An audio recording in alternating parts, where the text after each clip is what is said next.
welcome to weaponseducation.com. You're about to watch a very powerful interview with the most prominent law enforcement officer, in my opinion, in U.S. history, Sheriff Richard Mack.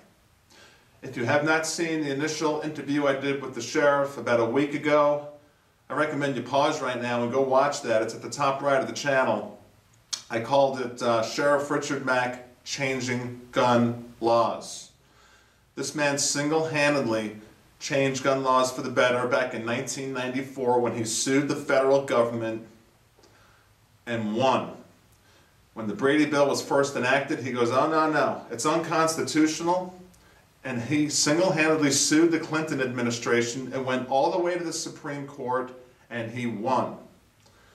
So, this man is now running for Congress in Texas, and I actually asked him this question. I said, Sheriff, if you win, and I think he's going to win, and you're a congressman, will you run for President of the United States in 2016? And he goes, I'll do what the people want me to do. I see that as a yes. So I want you to realize who we have sitting here in this interview. Now we're going to be talking about Ron Paul. This is important, an important time for America. As the sheriff put it in the first interview, America's on life support right now, and she needs serious CPR. Americans need a president who is going to abide by the Constitution of the United States. And this is what Ron Paul stands for. Actually, all the words that come out of Sheriff Mack's mouth is basically a clone of Ron Paul. So if you like what the sheriff says, then I think you'll like Ron Paul. All the appropriate websites are below. So please look into Ron Paul's website, read up on the man, read up on his beliefs. One of the questions I forgot to ask the sheriff was, why is the media not giving him the attention he deserves? And to make it real simple, is the media is afraid of him. Because he's right. Because Ron Paul is such a believer in the Constitution that the media is afraid. I mean, the media is owned by large corporations. For instance, NBC is owned by large corporations. Do you think they're afraid of what Ron Paul stands for? Oh, heck yeah. They're afraid that he is going to tell the media, I want full transparency. I want honesty in your reporting. And that's why you don't see too much of Ron Paul, to put it in a nutshell. But I tell you what, he's at this time, in the first week of December, he's second right now behind Newt Gingrich.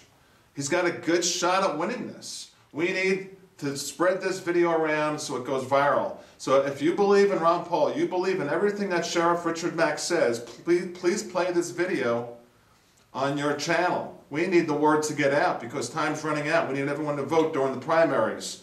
And hopefully, if you like what I said, if you like what Richard Mack says, then you'll like what Ron Paul says. Real quick on Sheriff Richard Mack, he's got 3 books out.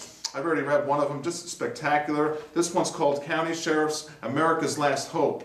And what the sheriff has going on right now is he's trying to protect our Second Amendment rights. He wants every American to be gun owners, to have the right to bear arms. And by the way, this is part of what I'm doing to keep my word to fight gun laws, help tweak gun laws, to get people like Sheriff Mack over here on the set.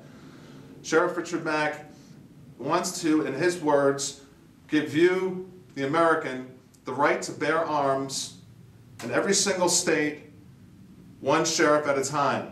So what he's doing on January 30th is he's pulling as many sheriffs as possible. He's trying to get 150 of them over there in Las Vegas, and what he's going to do is have a whole day with them and explain to them that you all swore an oath to protect the Constitution of the United States, which of course we know the Second Amendment's right in there.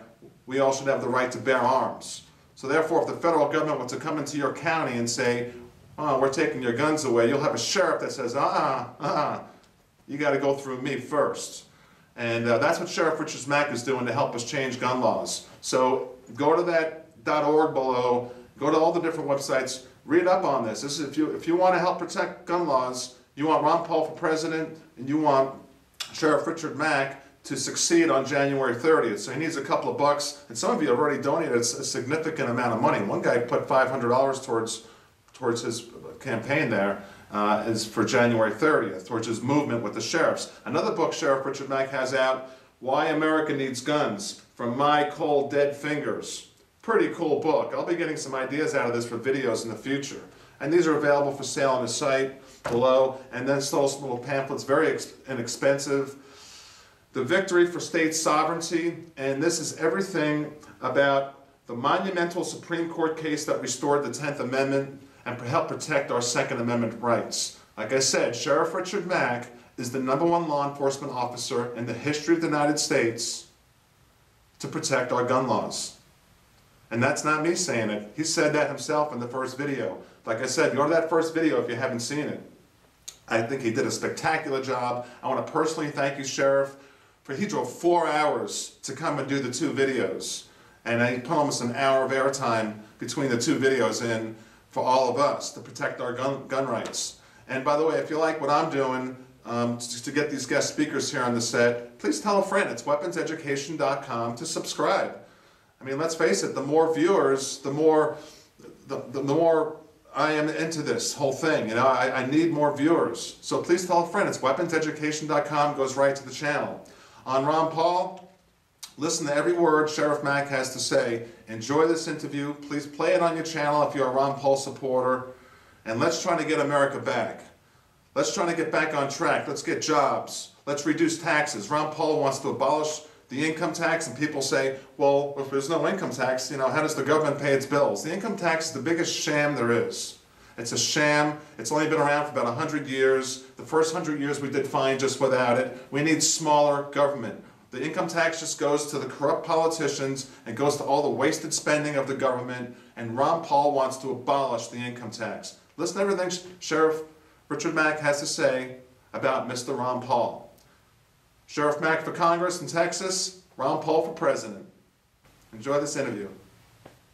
Welcome to Weapons Education, a very special guest star, and he is a rock star, the #1 man in law enforcement in the history of the United States who has fought for our gun rights. Sheriff Richard Mack is on the set. Thank you, sir, for attending.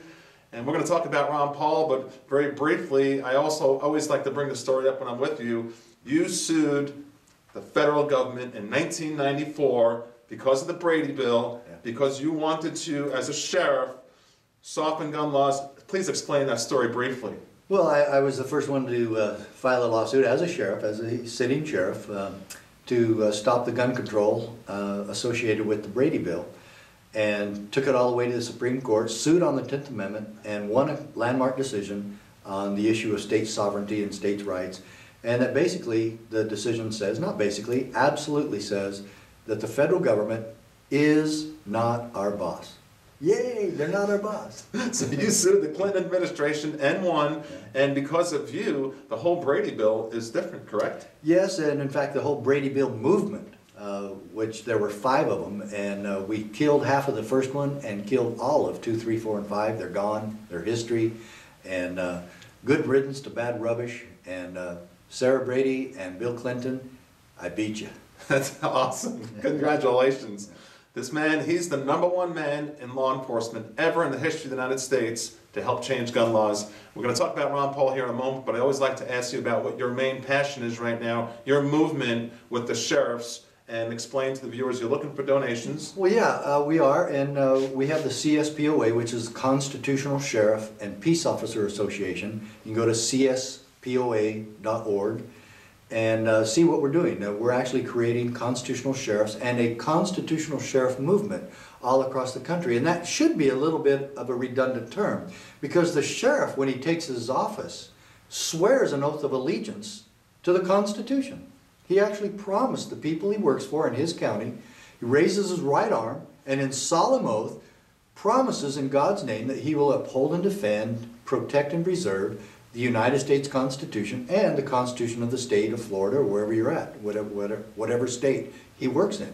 And so that's what he promised to be. He promised to be a guard of the Constitution. And the whole movement of this organization, what you're doing now, explain that, what your goal is. Well, we have a planned National Constitutional Sheriff Convention for January 30th in Las Vegas, and we're going to pay for the sheriffs to get there. But this is all grassroots. all completely grassroots. We don't have any national PAC money coming in or a national corporation making sure this happens. We're just getting the money from we the people. If you'd like to donate, if you want somebody in your county that's going to be protecting the little guy and protecting your constitutional rights and your constitution, then we ask for you to donate. You can do that at CSPOA.org. The link will be below because the sheriffs are the #1 place, the #1 entity that can protect gun laws in America. Absolutely. And in fact, I've said this before and I'll say it again. How do we stop gun control in America? One constitutional sheriff at a time. Excellent. Let me ask you about Ron Paul. I'm a supporter of Ron Paul. And what got you involved with Ron Paul? Well, I'll tell you, I totally support Ron Paul. In fact, I've met Ron Paul a few times. In fact, I spoke at a rally with him just outside Houston a couple of months ago. And I have found him absolutely amazing because he knows and understands the Constitution. And some of these guys that run for president really get confounded by him because he talks about the Founding Fathers and the Constitution, and some of these other candidates who don't know a damn thing about our Constitution don't know what he's talking about. They kind of laugh at him because they have no clue what the Constitution says because they've never read it. What really affected me about Ron Paul was about 5 years ago. He was running for president at the time. I think it was about maybe 2006. But he had announced that he's running for president. And he said something that I did a V8 moment. Man, no kidding.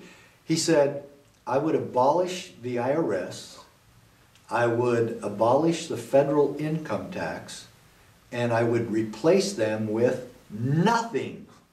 And I'm going, man, I heard all of this about the tax structure of America. Oh, it's too lengthy, it's too convoluted, it's too confusing, 70,000 pages of IRS forms and all this. And even the IRS will not give you a correct answer on any question. They only get about 60% of their own questions right. Anyway, it's so convoluted and corrupt. And then you hear this group about, oh, what's a fair tax? Oh, let's have a fair tax, let's have a flat tax, let's have a graduating tax. And when Ron Paul came out with this, I looked into it. I'm an investigator. I investigated what he said. He was absolutely correct.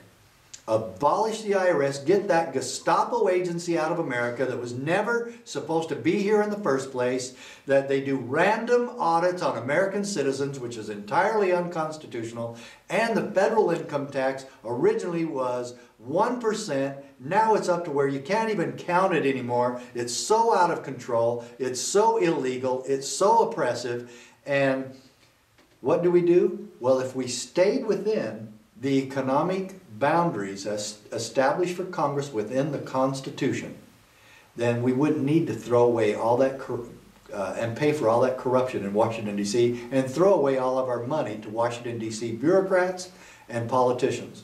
And isn't it amazing? Our country is in such dire straits economically, and yet you haven't heard one politician in Washington, D.C. say, I don't really need all my salary. Let's cut everybody 25%. You know Obama doesn't need $400,000 a year. He says it all the time. Why doesn't he cut his salary in half? Why doesn't John McCain, who doesn't need the money, stop taking any of it? All the politicians in Washington, D.C., cut your salary until you balance the budget. I guarantee you the budget will be balanced if you do that.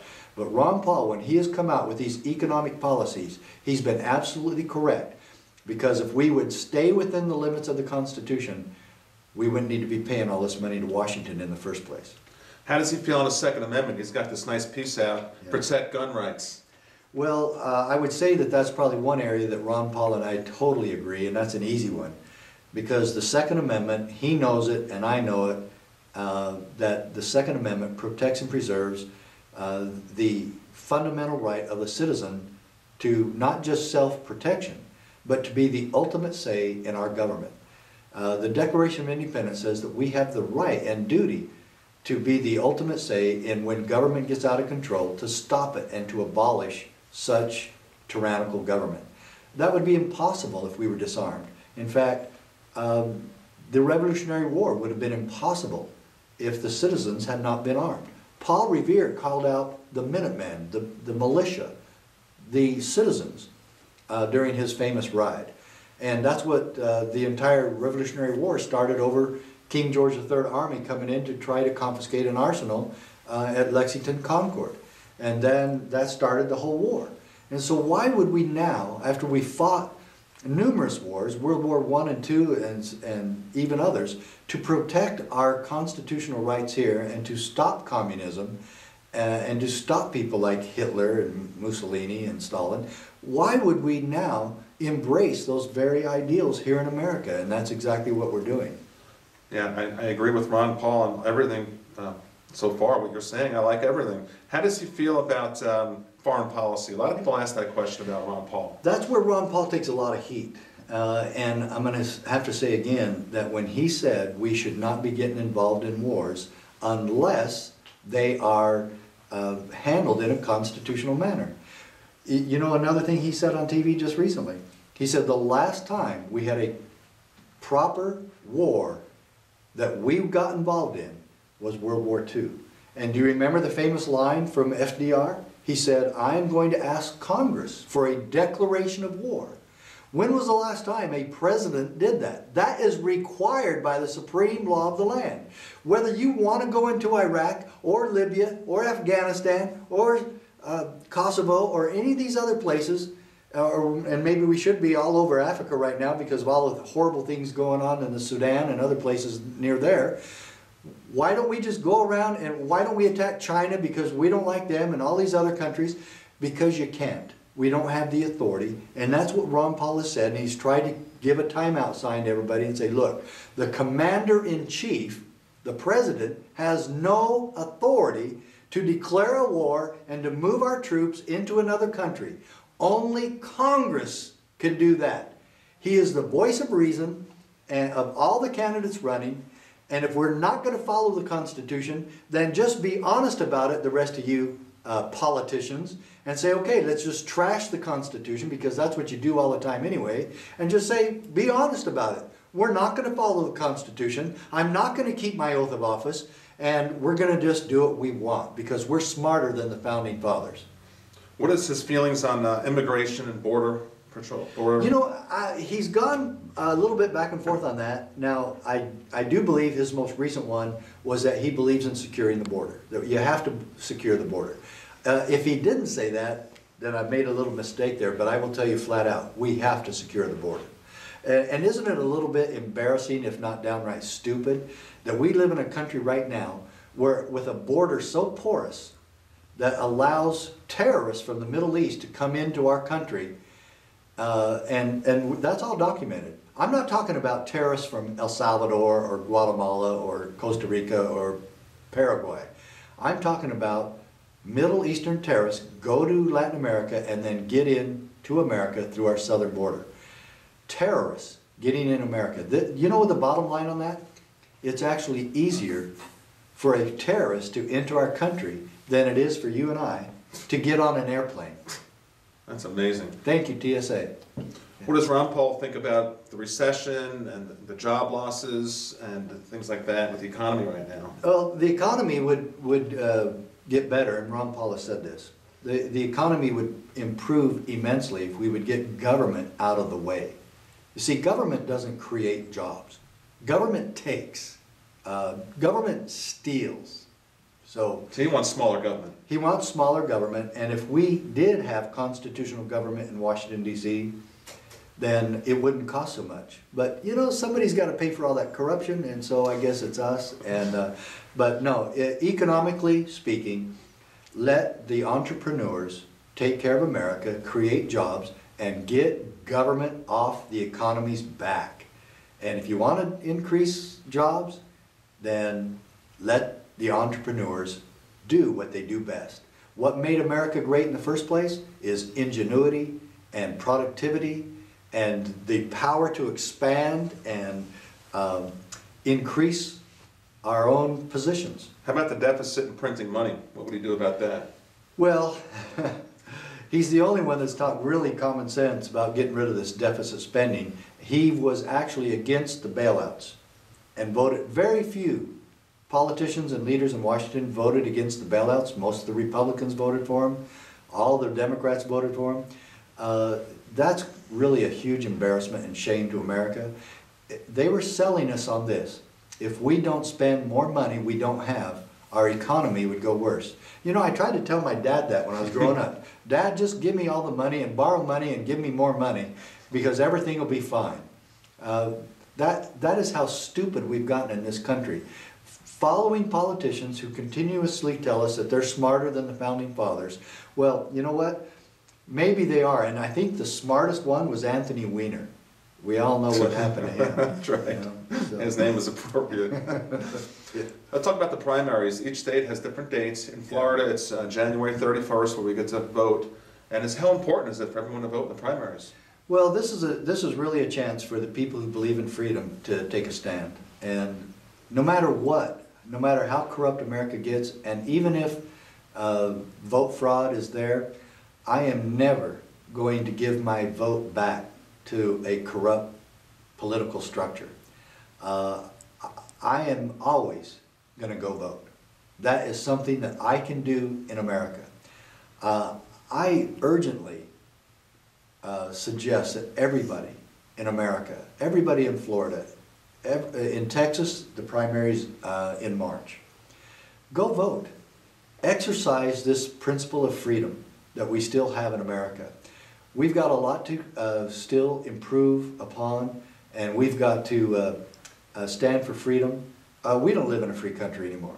We don't, but we can get America back. America is on life support, but we can revive her with some serious CPR. And the CPR I'm talking about is constitutional principled resuscitation. You're running for Congress. Let's mention that briefly to the audience. Yeah, I'm running for United States Congress in District 21 in Texas against a rhino Republican known as Lamar Smith. He voted for the bailouts, of course. And it's time that we learn one thing in this country, that we don't want, and the Founding Fathers did not want, career politicians staying in Washington, D.C. too long. George Washington proved that. And we need to thank these guys for their service and tell them to go home and let other citizens do the job of repairing Washington, D.C. All right, wonderful. So go ahead and vote for Sheriff Richard Mack, and hopefully we got your attention to vote for Ron Paul. He's the man, right? Sheriff Mack for Congress. Sheriff Mack for Congress, Ron Paul for President. Check it out, Sheriff. Thank you so much, sir. It's a pleasure. That sounded good. Ron Paul for President and Sheriff Mack for Congress. Wow. That's right. Thank you so much. See you next time.